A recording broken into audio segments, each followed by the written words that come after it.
She was young, chatting, giggling, laughing, running around. But then something terrible happened. Polio. She lost use of both of her legs and her hand. She couldn't dress herself or go to the bathroom by herself. She was devastated. It was 1955 and Hema was only 17 years old. Mr. Toastmaster, fellow Toastmasters and welcome guests. This is a story, a true story, of a young girl crippled with polio, found strength to go and help thousands of disabled people. Now you should ask yourself, how did she do it? Number one, she accepted her condition with grace. Number two, she thanked God that she still had His greatest gift, the human mind. Number three, she decided to become as independent as possible herself. Number four, instead of crying over her own condition, she went out to help the disabled. And number five, she decided to fight for the poor. Now let me show you what it was like at that time.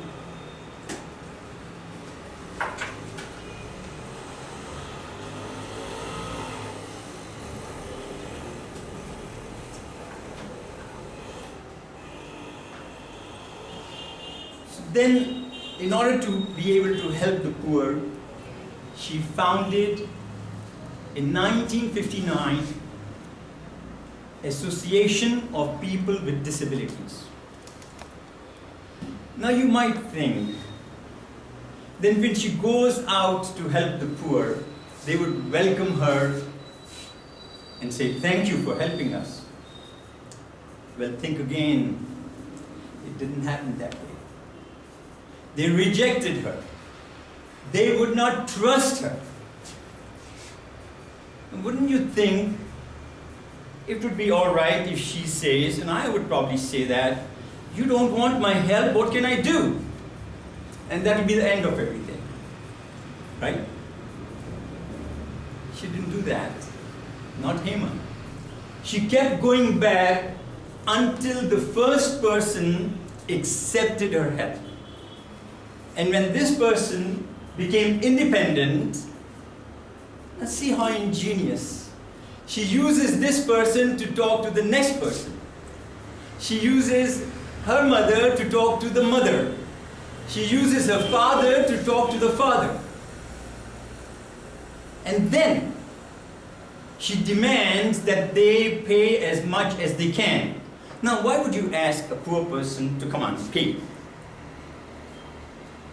Because she believes free has no value. Because she believes charity makes people dependent. Because she believes charity robs you your dignity. Well, this is how APD grew. But it was not always gloom and doom. She recalls, and you picture this, Hema and her team, it's 1960s. They go to MG Road, Mahatma Gandhi Road. And all the beggars recognize her. And like a dog catcher has come to catch dogs, they tell each other, run, run, Hema is coming, Hema is coming. Well, that was that. But they were sad times too. Between 1965 and 1973, hundreds of people she was helping formed the union, and they worked against her. They turned against her. There were strikes, there was violence. She says it was tragic, it was heartbreaking. She had to close the factory. She had to settle with them. But then she converted this factory into a training center. Let me show you.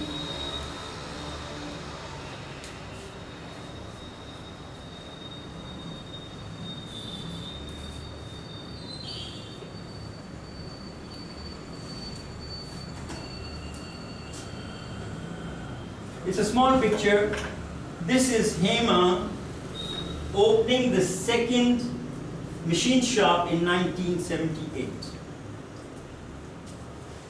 She also started Shraddhanjali Integrated School. I don't know how far you can see this. Shraddhanjali Integrated School has 180 students. 80% disabled, 20% able, 100% poor. Can you see? This is Rafiq. He and his friends are given uniforms, books, and some are even given a bath in the morning, breakfast, and lunch in the afternoon. This is Mubarak. After, in fact, he was struck with polio, he was crawling like a dog on his feet, on his paws.